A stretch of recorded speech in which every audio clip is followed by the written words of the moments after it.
नमस्कार साथियों। आखिरकार जिस चीज़ का डर था वह चीज़ हो गई।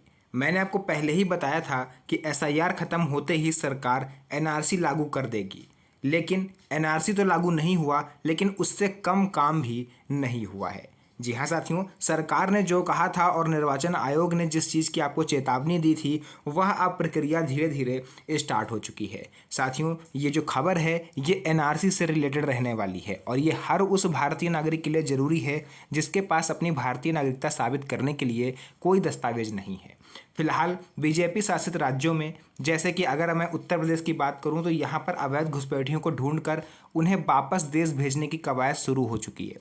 यही सेम प्रोसेस बिहार में हो रहा है, बंगाल में हो रहा है, राजस्थान में, मतलब लगभग आधे से ज़्यादा राज्यों में ये प्रोसेस चल रहा है। या हम यूँ कहें कि जहाँ जहाँ पर बीजेपी की सरकार है वहाँ पर भाजपा सरकार ये चीज़ कर रही है कि जितने भी घुसपैठिए हैं उनको पकड़ के देश से बाहर निकाला जाए, है ना। टॉपिक नंबर 1 यहाँ पर ये रहने वाला है कि डिटेंशन सेंटर और नागरिकता से जुड़ी यहाँ पर साथियों बात निकल कर सामने आ रही है। देखिए, डिटेंशन सेंटर बनाए जा रहे हैं, चाहे वो कोई भी राज्य हो, यूपी हो, बिहार हो, कोई भी राज्य हो, जहां पर अवैध घुसपैठियों को रोका जाएगा और उन्हें रखा जाएगा। साथियों, अगर आप नागरिकता साबित नहीं कर पाते हो तो आपको इन्हीं डिटेंशन सेंटर में रखा जाएगा और तब तक रखा जाएगा जब तक आपको आपके देश वापस भेजने की सारी डॉक्यूमेंटेशन जो प्रोसेस है वो कंप्लीट नहीं हो जाता। कड़ी निगरानी करी जाएगी, आपको उसी के अंदर रखा जाएगा, खाना पीना सब उसी के अंदर होगा, ड्रोन से निगरानी होगी, सुरक्षा बल लगाया जाएगा ताकि वहाँ से लोग भाग ना सकें। फिर कानूनी प्रक्रिया पूरी होने के बाद उन्हें दूसरे देश भेजे जाने की कार्रवाई की जाएगी। तो मैंने आपको पहले ही बताया था कि कुछ दस्तावेज भी आप ऐसे हैं, अगर आप उन्हें बनवा लेते हो तो आप सेफ हो सकते हो। साथियों, यहाँ पर देखिए, एक चीज़ और सुन में आई है कि काफ़ी सारे जो घुसपैठिए पकड़े गए हैं उसमें से लगभग हम कह दें तो 60 से 65% जो घुसपैठिए हैं वो बांग्लादेश से हैं। अब सरकार ने इनको पकड़ करके डिटेंशन सेंटर में तो रख लिया। अब डिटेंशन सेंटर में रख लिया, अब जीवन भर यहाँ तो रखेंगे नहीं, उनको उनके देश वापस भेजना है बांग्लादेश। तो बांग्लादेश की सरकार से बात करी गई, उनसे परमिशन ली गई कि इन अपने नागरिकों को अपने पास आप वापस बुलाइए, ठीक है। लेकिन बांग्लादेश ने क्या कहा कि उन्होंने कहा कि ये हमारे नागरिक हैं ही नहीं। बांग्लादेश ने इन 60% लोगों को अपना नागरिक मानने से मना कर दिया। अब सरकार के सामने असमंजस की स्थिति है कि इनको रख भी नहीं सकते हैं, क्योंकि रखेंगे तो डिटेंशन सेंटर में रखना पड़ेगा और किसी भी डिटेंशन सेंटर में किसी भी व्यक्ति को लंबे समय तक नहीं रखा जा सकता, क्योंकि जो भारतीय कानून है वो सेक्शन 21 के तहत, संविधान में लिखा हुआ है सेक्शन 21, इसके तहत किसी भी व्यक्ति की आज़ादी को कोई भी भारतीय नागरिक ख़त्म नहीं कर सकता। तो अब ये सरकार के सामने दोहरी चुनौती थी जिसको सुप्रीम कोर्ट में ले जाया गया है। फिलहाल ये मामला सुप्रीम कोर्ट में विचाराधीन है कि कितने दिन तक इन लोगों को डिटेंशन सेंटर में रखा जाएगा। यह सरकार अगर वापस नहीं ले रही है बांग्लादेश की तो क्या करा जाएगा। फिलहाल देखते हैं इस पर क्या फैसला आता है। टॉपिक नंबर 2 है कि अगर आप यूपी के नागरिक नहीं हैं तो भी इस जानकारी को पूरा जरूर सुनिएगा, है ना, क्योंकि अभी फ़िलहाल यूपी में ये स्टार्ट होने की बात कही जा रही है, लेकिन धीरे धीरे अन्य राज्यों में भी ऐसी कार्रवाई हो सकती है, स्पेशली अगर आप बीजेपी शासित राज्यों में रहते हो। टॉपिक नंबर 3, घर घर जाकर दस्तावेजों की जांच। देखिए, पुलिस के घर घर जाकर दस्तावेजों की जांच करने की बात कही जा रही है, लेकिन एक चीज़ यहाँ पर आपको और हमको समझनी होगी कि पुलिस अपने सारे काम धाम छोड़ करके सिर्फ इस काम में नहीं लग सकती, क्योंकि उनके पास और भी कई सारे काम हैं, है ना। क्रिमिनल्स को देखना है, बाकी सबको मैनेज करना है, सुरक्षा व्यवस्था बनानी है, लॉ एंड ऑर्डर मेंटेन करना है। ऐसे मामलों में जो आपकी पहचान है और नागरिकता से संबंधित दस्तावेज हैं वो आपसे मांगे जा सकते हैं, और मांगेगा कौन? बीएलओ या फिर जो भी शिक्षा मित्र सरकार लगाएगी। हाँ, ये हो सकता है कि इन लोगों के साथ कुछ टीम भेजी जाएंगी जो लोग दस्तावेज दिखाने में आनाकानी करेंगे या टीम के साथ बदतमीजी करेंगे, उन लोगों के लिए पुलिस भेजी जाएगी। अगर किसी व्यक्ति के पास पर्याप्त दस्तावेज नहीं है तो उसके मामले में आगे की कानूनी प्रक्रिया क्या होगी यह संबंधित अधिकारियों और कानून के अनुसार तय होगा, इसलिए घबराने की ज़रूरत नहीं है आपको। यूपी में डिटेंशन सेंटर को लेकर के क्या दावा किया जा रहा है?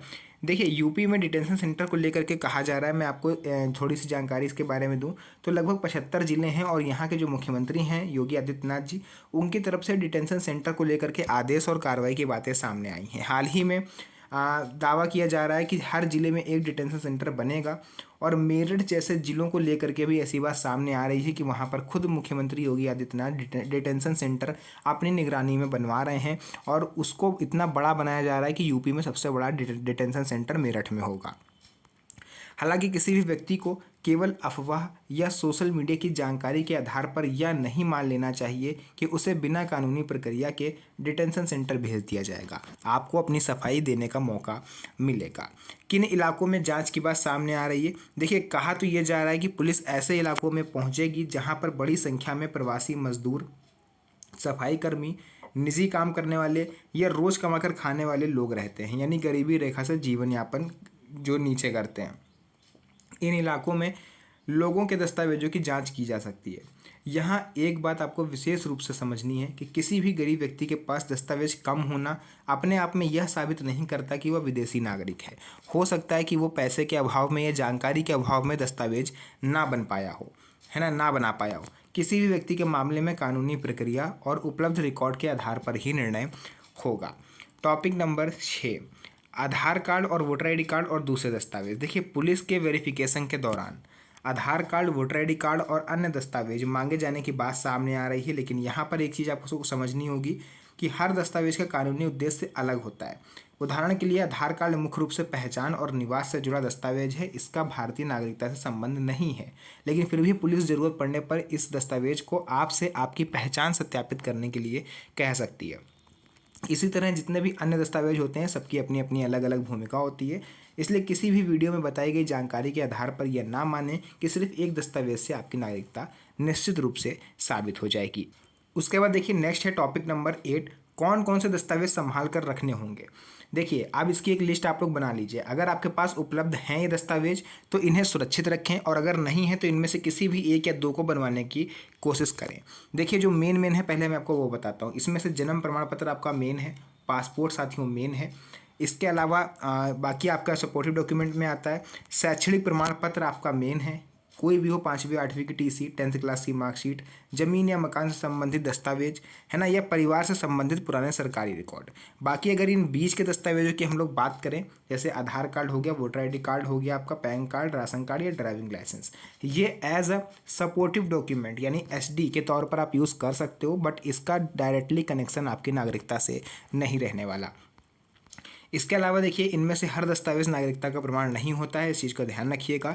अगर दस्तावेजों में गलती है तो क्या करें? देखिए, जितने भी दस्तावेज आप दिखाएं सभी में जानकारी एक जैसी होनी चाहिए। ऐसा नहीं कि आधार कार्ड में नाम की स्पेलिंग कुछ और है और पैन कार्ड में कुछ और, है ना।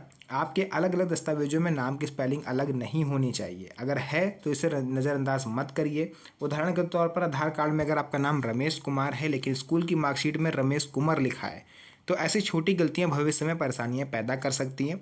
इसलिए जहां संभव हो अपने दस्तावेजों में ज़रूरी सुधार अवश्य करवाएं। गवाहों को लेकर के क्या सावधानी बरतें? देखिए, काफ़ी सारे लोग हैं जिनके पास दस्तावेज नहीं है, उनके पास एक ऑप्शन है गवाहों का। लेकिन अगर कभी किसी कानूनी प्रक्रिया में आपकी पहचान या पुराने निवास से संबंधित जानकारी की आवश्यकता हुई तो पुराने रिकॉर्ड और वैध दस्तावेज सबसे महत्वपूर्ण होंगे। इस चीज़ का ध्यान रखिएगा। गवाहों के भरोसे मत रहिएगा, क्योंकि सिर्फ किसी व्यक्ति का मौखिक रूप से कह देना कि यह व्यक्ति यहीं रहता है पिछले 50 सालों से 60 सालों से, हर परिस्थिति में नागरिकता साबित करने के लिए पर्याप्त नहीं माना जाता। हाँ, ये जरूर है कि अगर जिस व्यक्ति को आप गवाह बना रहे हो, अगर वो सामाजिक प्रतिनिधित्व है, यानी जैसे पार्षद हो गया, ग्राम प्रधान हो गया, विधायक हो गया, तो इनका कुछ इम्पैक्ट हो सकता है। अदरवाइज़ किसी नॉर्मल व्यक्ति से कह देने से पुलिस नहीं मानने वाली, है ना। इसलिए गवाहों पर निर्भर रहने के बजाय अपने सरकारी और वैध दस्तावेजों को प्राथमिकता दें। तो साथियों, यहाँ पर जो भी जानकारी थी मैंने आपको पूरा विस्तार से बताया है। अगर कहीं पर कोई डाउट हो या कोई भी ऐसा क्वेश्चन है जो आप मेरे से पूछना चाहते हो, आप कमेंट सेक्शन में लिख सकते हो, उसका रिप्लाई मैं आपको दे दूंगा। तो आज के लिए इस वीडियो को यहीं तक रखेंगे। फिर से मुलाकात होगी आप सभी से एक और नई मज़ेदार वीडियो में। तब तक के लिए धन्यवाद। जय हिंद।